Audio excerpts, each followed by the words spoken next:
The first charter bus arrived at 2 a.m. By 2:30. 7 of them had dumped over 300 drunk college kids onto my property. I watched from my kitchen window as Vivian Klein, the HOA president, directed the chaos like a symphony of destruction. I saw them snap my irrigation pipes. I could smell the sweet, earthy scent of my crushed tomato plants. And then, I watched as she pointed them toward my late wife's memorial roses, telling them to really trash that flower area. My wife's roses, the ones we planted together before my last deployment. That crossed a line from which there is no return. She thought she was destroying me. She had no idea I was a retired Marine Corps logistics officer, and while she was orchestrating chaos, I was building the case that would land her in handcuffs on the evening news. My name is Marcus Tank Rodriguez. At 52, after 3 deployments, I thought I was done with hostile territory. Then I met a suburban Texas HOA president. I bought this 2.3-acre corner lot to decompress. My therapist recommended gardening for PTSD, and she was right. There's something healing about having your hands in the soil at sunrise. Watching things grow. Sarah and I had always planned this garden. Cancer stole that dream. But I planted her memorial roses anyway, the soft pink climbers she'd circled in catalogs during chemo, right where the morning sun lingers longest. Then I met the villain of our story, Vivian Klein, the final boss of suburban entitlement. She drives a BMW so white it hurts your eyes and literally measures grass height with a ruler. The first time she saw my raised garden beds, she clutched her clipboard and asked if I was establishing an agricultural operation.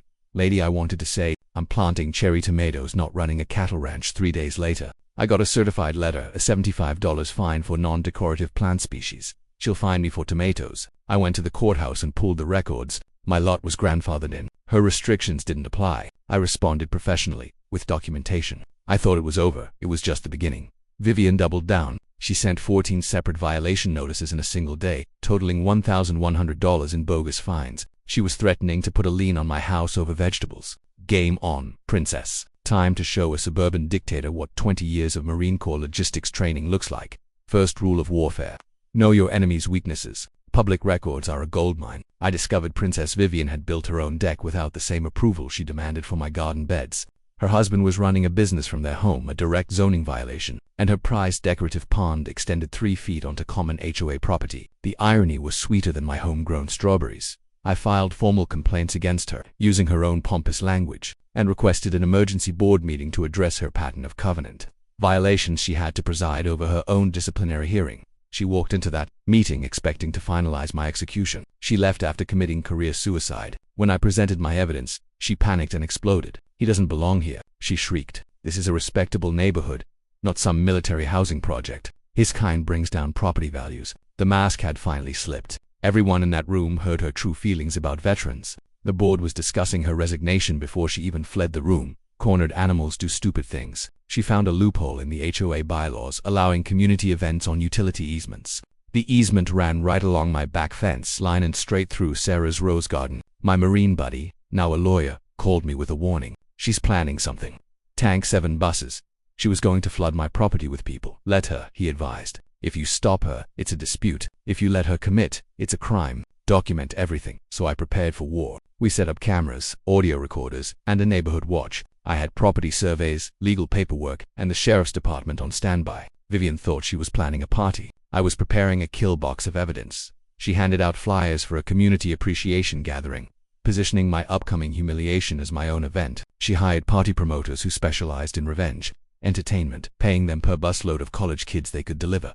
At 2 a.m. the invasion began. Over 300 kids swarmed my property. I stayed hidden, my heart breaking as I watched them trample Sarah's roses and set up beer pong on the memorial bench I built for her. But every buyer can that crushed a flower was another piece of evidence. The sheriff arrived, and Vivian launched into her performance about a private HOA gathering. That's when I stepped out. I handed the deputy my evidence packet. Property surveys showing the easement boundaries, security footage of the destruction outside those boundaries, and crystal clear audio of Vivian directing the kids to my memorial garden. The HOA doesn't override criminal law, the deputy informed her, and according to these recordings, you specifically directed people to damage his property. The game was over. The aftermath was swift and brutal. The damage assessor calculated $8,400 in damages. The story exploded on the local news. The HOA board, in a live-streamed meeting, voted unanimously to remove her. Her criminal trial was a formality. The recording of her voice, really trash it good, that military needs to learn his place, was the final nail in her coffin.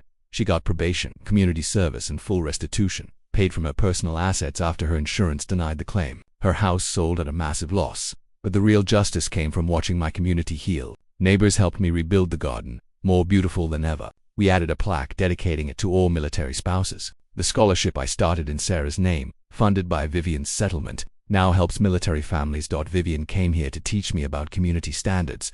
In the end, it was the land itself that taught her the final lesson: respect boundaries, or the earth will swallow your pride whole.